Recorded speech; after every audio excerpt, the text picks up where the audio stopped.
welcome to the Channel 53 News Tuesday episode. Today we're just going to give you a bunch of news that happened today, Tuesday. It's our second day trying the new format, trying to go more in depth if you did not watch the Monday episode.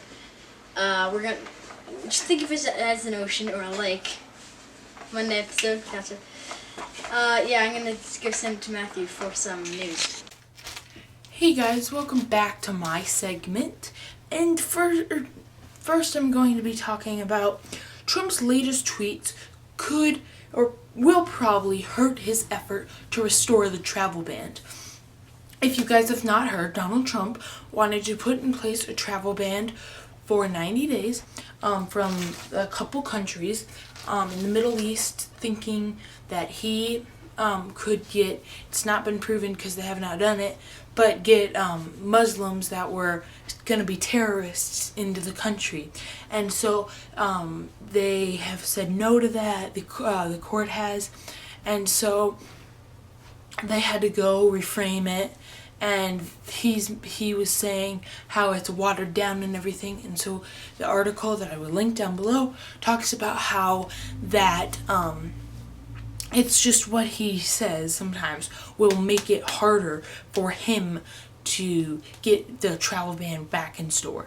So yeah, I'm going to send it right back to Jensen. See you guys later. Bye.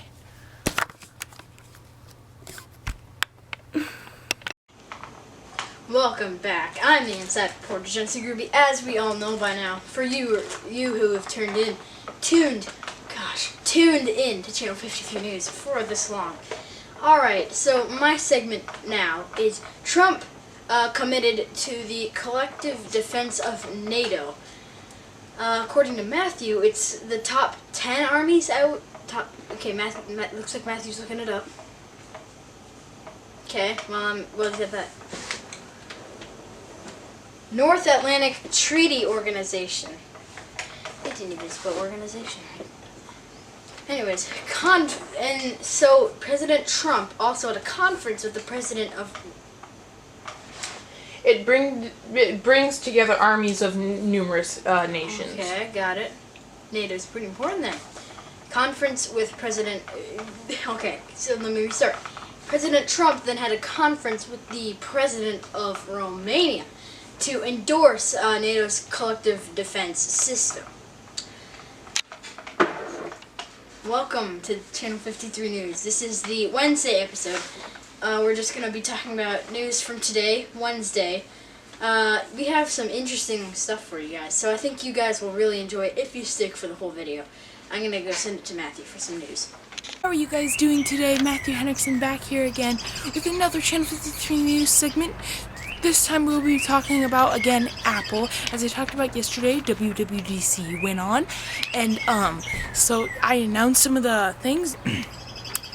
And so, with Apple's releasing the HomePod, people are looking for the change in Siri. They thought it might come in iOS 11 by looking at the beta version right now. Doesn't look like it, so we're looking for what could happen next. Now, I wanted to I was researching, and some of the problems they said were understanding words that or understanding things that have, or requests or something that have been spoken. She just normally had a hard time with that sometimes, so it was just something they wanted to fix, and I could see that. And also, that's been a drag since 2011 when Siri was released. So it's not like it's a new problem with new Siri. Then sometime, I've even had this problem where you're talking and it interrupts you when you just paused, or you're doing something, or you're just, maybe you don't say it for 1 second and it's over and you keep talking. Or like when you do the little voice thing, I don't know if this counts as Siri, it doesn't, but when you're typing, instead of, you can use the voice, and sometime it will end it talking, so you might be like, okay, I'll be there in a minute, when you're texting someone and you use the voice, and it cuts off after, in a minute, and it's, okay. it actually, oops, that would have been dumb because then it would be over. But it cuts off like halfway through the text, and so it's kind of annoying. But the other at-home devices, the Echo, Amazon Echo, if you don't know, and then the Google Home, or also Google Gnome. If you guys do not know that, search up on YouTube Google Gnome. But after this video is over, so yeah, that's pretty much, well, and also those devices were not perfect, but they're also better handling more advanced questions. So I've asked my Alexa, when I was watching a YouTube video, I saw they were trying accents for all these other devices, and they asked the smart home devices when was whatever his name is, Benedict Cumberbatch born? And those are kind of the advanced. Sometimes Siri is not able to answer those or answer them as precise as it normally will. Search it up and say, here are some websites that I found for that information. So it's kind of odd how she does it, but yeah, it's just weird. Alright, now on to the next thing. Okay guys, so now I'm going to be talking about another technology segment, and I'm going to be talking about, if you guys do not know, DJI released, actually a week ago or two, they released the DJI Spark, and if you guys do not know, that is going to go, or that is going for $500 around there. It's $4.99 on Amazon, so it kind of fluctuates, but pretty much everything is like $4.99.99, and that's in USD. And so that is, it's a fairly good starter drone. They've said it's one of the best starter drones. And four of the things that, it has almost everything you want in a good starter drone. You need to have good price, and the pricing for a DJI drone is the cheapest. You have to have good performance. It has amazingly good performance. Are not amazingly good for a beginner drone. It's pretty good. And then usability. You don't even have to use a remote. You can use hand gestures. So you can they said you can use it as a Jedi.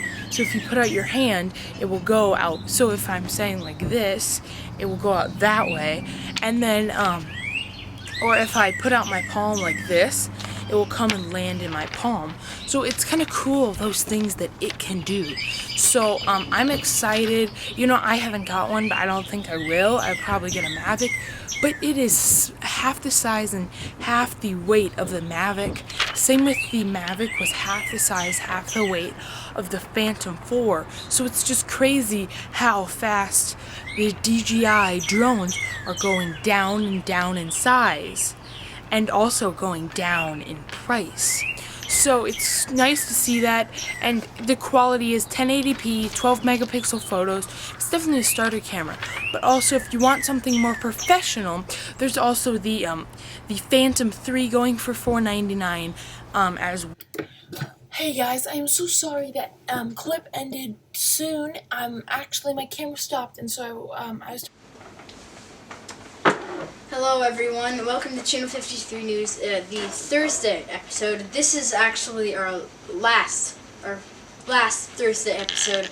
On Thursdays we are going to try to focus more on Channel 53, the latest entertainment. Please check out that channel. That is kind of our sequel channel in the link down below. And yeah, well, this is our last Thursday episode, so we're going to try to make it good. I'm going to send it to Matthew for some news. Hey guys, welcome back to another day and another video at Channel 53 News. Let's get right into it. So first of all, if you guys do not know, if you guys do not know, Susan Fowler, a couple of months ago, claimed that she was harassed by other people at Uber, and some people asked for her to have sex with her. And so after all these claims and in many different investigations, 20 people have been fired as a result of Perkins Coie the law firm, if you guys do not know, Perkin Foley is the law firm that has been investigating all of these things. They're headquartered in Seattle, Washington, and founded in 1912. Those are just some basic information if you wanted to know more about that. So they were looking into the allegations of harassment, and an Uber spokesperson confirmed to CBS that these people will be fired, and it was the result of that. It wasn't because of something else. It was because of that reason. So there's 215 cases that were investigated, with 100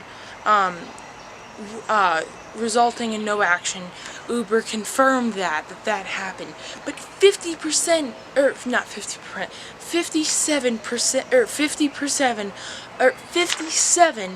of the cases are still being investigated by Perkins Coie.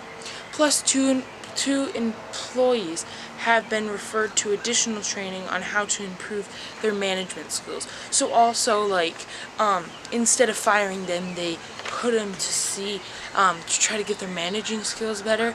And so I'm guessing, it didn't say in the article, but I'm guessing they're trying to move those people to the spot where they fired these people, and there'll probably be more that are trying to get that. So it seems like Uber is having a problem, and could someday knock out taxi, and they're growing pretty rapidly. You're going to deal with these problems. So we're going to see how they deal with these problems, and this could show how the future could go for them. Because if they can't deal with these big allegations or problems, then they're going to have trouble in the future on things like this. So we'll see what happens out of this story. Alright, I'm going to send it to Jensen. Welcome to my news segment, and we are going to talk about Trump accused former FBI Director James Comey, who was just recently fired, if you haven't been keeping up with the national news, maybe CNN, Fox News, of committing the perjury in his Senate testimony. Trump also said he was willing to share his version of the events under oath with the special counsel overseeing the expansion of the Russia investigation. Some people think that Comey was fired from, the not getting off the topic of the Russia investigation, but further information is unknown as far as we go. So I'm going to send it back to Matthew for some more news.